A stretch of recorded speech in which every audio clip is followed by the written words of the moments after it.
एक बार व्यक्ति जा रहा था, उसको रास्ते में एक दूसरा व्यक्ति मिला। वो व्यक्ति उसको बोला कि आप ये रास्ते से जा रहे हो तो इसके अंदर आपको आगे पुल टूटा मिलेगा। तो व्यक्ति सोचा कि आगे पुल टूटा है, तो बोले कहाँ से जाना चाहिए। उसने बोला कि यहाँ से मत जाओ, आप दूसरे रास्ते से जाओ। तो वो बोले कि वो जो बाजू में पतला पतला रास्ता चलता है ना, वहां से जाइए। तो उस रास्ते से जाने लगा। उसके बाद वो रास्ते से गया। तो उसके बाद 10 किलोमीटर चलने के बाद उसको एक दूसरा व्यक्ति मिला। बोला, अरे ये रास्ते से क्यों जाते हो, ये रास्ते से जाओगे तो आपको बहुत लंबा पड़ेगा और इसमें आगे जाओगे तो आगे नदी भी आएगी। तो एक काम करो, दूसरे रास्ते से, इधर मैं आपको दूसरा रास्ता बताता हूँ, उस रास्ते से जाओ। तो वो बोला ठीक है। उसने दूसरा रास्ता बताया जहाँ पे कुछ पेड़ और वो सब थे, तो उसमें से बीच में से रास्ते से गुजरता हुआ गया। उसके बाद वो कुछ काफी दूरी पर चला। तो उसके बाद उधर से उसको एक दूसरा व्यक्ति मिला।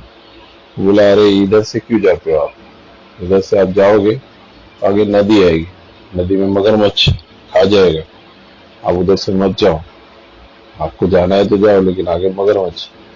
बोला क्या करना चाहिए। तो बोला, अब मैं तुमको दूसरा रास्ता बताता हूँ, यहाँ से जाओगे तो आगे जाके उधर एक छोटा सा सकरा रास्ता है, वहां से एंटर हो, थोड़ा सा पहाड़ जैसा आएगा, उसके उधर से चल के फिर जाओ, तो फिर आप पहुंच जाओगे। तो वो फिर उधर से जाने लगा, पतला रास्ता आया, फिर एक पहाड़ आया, फिर उसके ऊपर चढ़ा, फिर उतरा, फिर बाद में उसने देखा कि जहां से उसने शुरुआत की थी वहीं उसी रास्ते पे वो वापस आ गए। तो उसको 4 व्यक्ति मिले, चारों व्यक्तियों ने अलग अलग रास्ते उसको बताए। एंड में जाके जहां मिलना था उसको, वहीं पे वो आ गया। इसमें ये जो चीज है, इसका सार ये है कि जब आप कोई काम हाथ में लेते हैं तो उसके अंदर आपको अलग अलग राय देने वाले लोग 50 होंगे। वो आपको राय देंगे कि अरे आप कहाँ बैठे बैठे हनुमान चालीसा पढ़ रहे हो, अब कहाँ बैठे बैठे आप राम राम का जप कर रहे हो, छोड़ो इसको, फिल्मी गाने सुनो, टीवी देखो, स्टार प्लस के सीरियल देखो, ऐसा सब वो आपको राय देंगे। और ऐसे राय देने वाले लोग आपके सगे संबंधी, भाई, माता पिता, कोई भी हो सकते। जब आप अपना काम छोड़ के आप राम राम का जप करेंगे या अपना काम के से बीच में आप आधा घंटे का समय निकाल के राम राम का जप करेंगे, आप शाम को या सुबह या दोपहर में हनुमान चालीसा पढ़ेंगे, तो उस समय के टाइम पे 7 दिन, 10 दिन, 15 दिन, 1 महीने के बाद जो भी आपके सगे संबंधी, रिलेटिव, माता पिता या कोई भी हो सकता है, आपको डाइवर्ट करेंगे, बोलेंगे कि क्या करते हो, इसमें टाइम वेस्ट होता है, क्या पूरे दिन लेके बैठे रहते हो, सिर्फ एक बार मंदिर चले जाया करो, हो गया।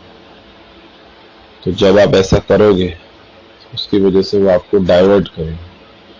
और अगर आपका दृढ़ निश्चय पक्का है, आपको लगता है कि राम राम का जप मैं करता रहूंगा, करता रहूंगी, हरिओम का जप करते रहेंगे, करते रहूंगी, या आपको लगता है कि हनुमान चालीसा नियमित में पढ़ता रहूंगा, पढ़ती रहूंगी, गायत्री मंत्र में रेगुलर पढ़ता रहूंगा, तो आप ये समझिए कि आप सही दिशा में जा रहे हैं।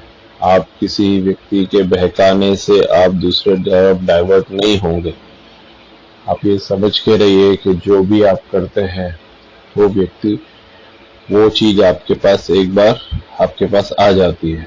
आप इस बात को ये समझने की कोशिश कीजिए, जैसे आप कोई स्कूल की नर्सरी में पढ़ रहे हैं और आपको लग रहा है कि उस समय आपको कोई इंग्लिश की स्पेलिंग, जो इंग्लिश भाषा आपके लिए नई है, और आपने वो भाषा को सीखने का प्रयास किया, उसमें आप गए, स्कूल में आपको ABCD सिखाया गया, आपने ABCD सीख लिया, फिर उसके बाद आप 6 महीने के बाद आपको CAT कैट BAT बैट सिखाया गया। आपने CAT कैट शब्दों को जोड़ना सीखा, BAT बैट उसको शब्दों को जोड़ना सीखा। फिर आपने समझा कि कैट यानी बिल्ली, बैट यानी बल्ला। तो जब आपने ये सब सीखा, उसके बाद 1 साल के बाद आपको सेंटेंस बनाना आया। आपने सेंटेंस बनाना चालू किया, तो आपने पहले ABCD सीखा, फिर शब्दों को जोड़ना सीखा, फिर I am going school sentence बनाना सीखा।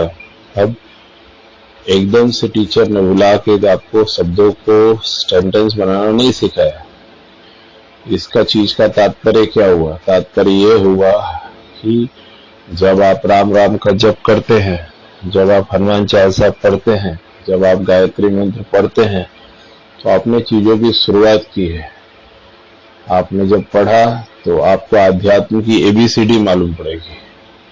6 महीने के बाद आपको आध्यात्म के शब्द मालूम पड़ेंगे कि राम शब्द का मतलब क्या हुआ, गायत्री मंत्र का मतलब क्या हुआ, हनुमान चालीसा के एक एक दोहे में क्या छिपा हुआ। फिर आप वाक्य बनाना सीखेंगे। फिर आपको मालूम पड़ेगा कि हमारे शरीर कैसे बना, हमारे शरीर के अंदर आवागमन कैसे हो रहा है, स्वर शास्त्र कैसे काम करता है, कुंडली कैसे काम करती है, जिसके पीछे हजारों लोग पड़े रहते हैं, जिसके पीछे रामकृष्ण परमहंस के पीछे जैसे 50,000 लोग पड़े थे कि वो विद्या हमें दे दे, पर उन्होंने दिया स्वामी विवेकानंद को, जो कि पहले उनका नाम नरेंद्र था। स्वामी विवेकानंद को पूरी विद्या दी, क्योंकि रामकृष्ण परमहंस ने किसी को भी वो विद्या नहीं दी, पर उन्होंने दिया स्वामी विवेकानंद। आज हर घर में, हर स्कूल में स्वामी विवेकानंद का तस्वीर आपको मिलता है।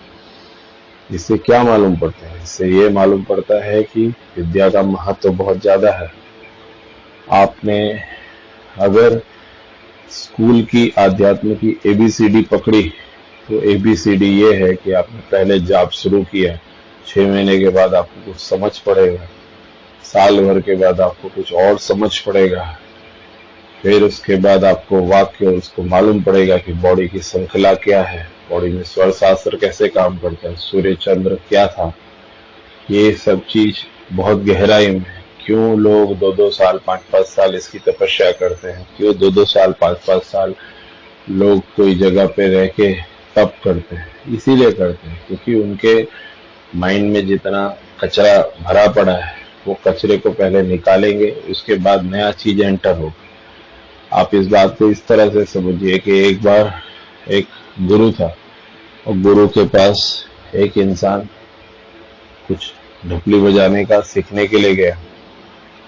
वो गुरु के पास बोले कि मुझे संगीत का नॉलेज लेना है, मैं आपके पास सीखना चाहता हूँ। उसने बोला नहीं, मैं किसी को शिष्य नहीं बनाता। वो साल भर तक चक्कर लगाता रहा। बोले मुंह बागी रकम दूंगा, लेकिन उसने उसको शिष्य के रूप में स्वीकार नहीं किया। उसके बाद वो उसके पास आया, फिर गुरु को लगा कि इसको सिखा देना चाहिए। गुरु ने बोला कि तुम क्यों सीखना चाहते हो? उसने बताया कि मैंने बहुत सारी जगह सीखा है, लेकिन मुझे किसी के सिखाने में इतना मजा नहीं आया, और मैंने आपके बारे में बहुत सुन रखा है कि आपको संगीत में विशारद है, आप मुझे ढपली बजाना सिखाएंगे, वाद्य यंत्र बजाना सिखाएंगे। तो गुरु ने बोला कि ठीक है, मैं तुम्हें सिखाऊंगा, 10 लाख रुपए फीस लगेगी। अब 10 लाख रुपए फीस बहुत बड़ी रकम थी पुराने टाइम के हिसाब से। तो उन्होंने बोला ठीक है, मैं 10 लाख रुपए दूंगा, और उन्होंने बोला कम से कम इसमें आपको 4 साल का वक्त लगेगा। बोले ठीक है। वो नियमित आने लगा, नियमित उसको सिखाने लगा। 10 दिन के बाद एक दूसरा आदमी आया। वो आदमी आने के बाद बोला कि महाराज मुझे भी सीखना है आपके पास। उन्होंने बोला कि नहीं, मैं किसी को शिष्य नहीं बनाता। तो उन्होंने बोला नहीं, आप मुझे सिखा दो। पर बोले कि इसके पहले कहीं सीखा है? बोले नहीं, मैंने कहीं कुछ भी नहीं सीखा हो, मैं तो जस्ट संगीत में रुचि रखता हूँ, इसीलिए मैं आया हूँ। तो उन्होंने बोला ठीक है, 7 दिन बाद आप आना। तो 7 दिन बाद वो आया। तो उसके बाद उसको बोला कि गुरु ने बोला कि आपका 10,000 रुपये फीस होगा, और आप कल से आना चालू कर दें। जो पहला वाला शिष्य था, जो 10 लाख रुपए फीस था, और उसको उन्होंने पूछा तो उन्होंने बताया कि भाई आपका 4 साल का वक्त लगेगा, 10 लाख रुपए। उसी को दूसरे को बोला कि 10,000 रुपए फीस, और कल से आ जाओ। तो उसने दूसरे दिन जब वो आने वाला था, उससे पहले ही उनको पूछा गुरुजी को, गुरुजी ये क्या भेदभाव है। उससे 10 लाख रुपए बोले, 4 साल का वक्त मांगा, और उनको कल ही बुला लिया 10,000 रुपए में। ये तो गलत है।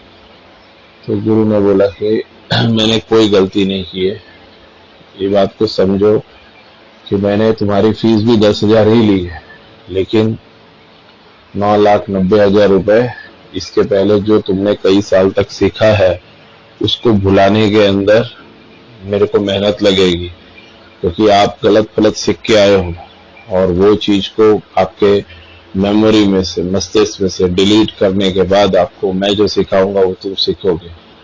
अधूरा ज्ञान डेंजर है। आपने क्या सीखा वही चीज आप रिपीट करते रहोगे, तो नया कैसे सीख पाओगे। आप ये गुरु और शिष्य की कहानी के अंदर से आप ये समझिए कि जब आप राम राम जप करते हैं, जब आप हनुमान चालीसा पाठ पढ़ते हैं, जब आप गायत्री मंत्र पढ़ते हैं, तो यही वो गायत्री मंत्र है जिसको पढ़ के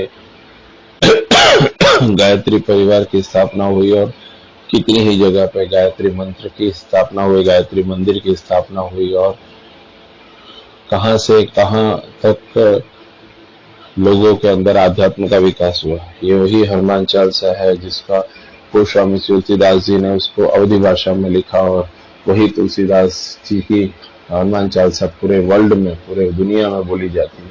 कहीं कोई चेंज नहीं, वही हनुमान चालीसा, और हर इंसान बोलता है। अमेरिका, लंदन, जर्मनी, सब जगह बोली जाती है। राम राम का जप पूरे वर्ल्ड में बोला जाता है। मलेशिया, श्रीलंका से लेके हर एक कंट्री के अंदर राम राम का जप किया जाता है। हर जगह राम राम के प्रमाण मिलते हैं।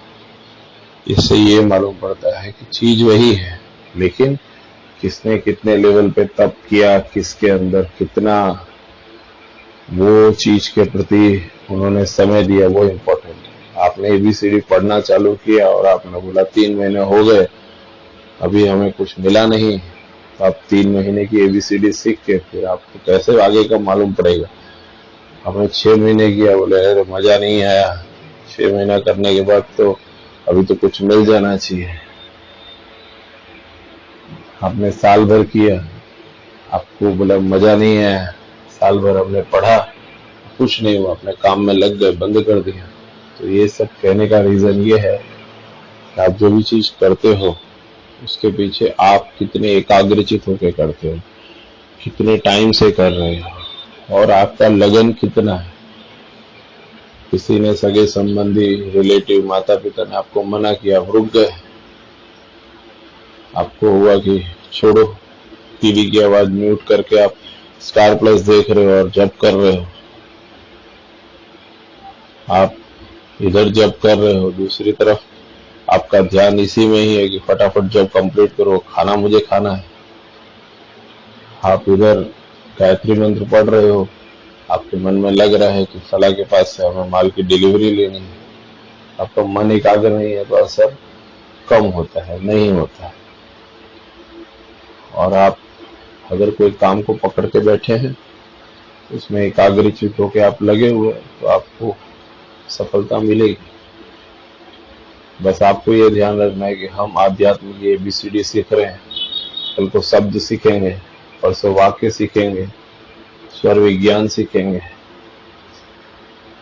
कुंडली जागरण सीखेंगे। जब तक आप ये सब चीज सीखोगे, तब तक आपको लगेगा कि आपने बहुत कुछ जान लिया है। इसमें आपको ये समझना है कि आपका अपने उस चीज के प्रति ईमानदार आप कितने हैं, मन आपका कितना साफ है। मन साफ नहीं है तो फिर दूसरी चीज से कोई लेना देना नहीं है।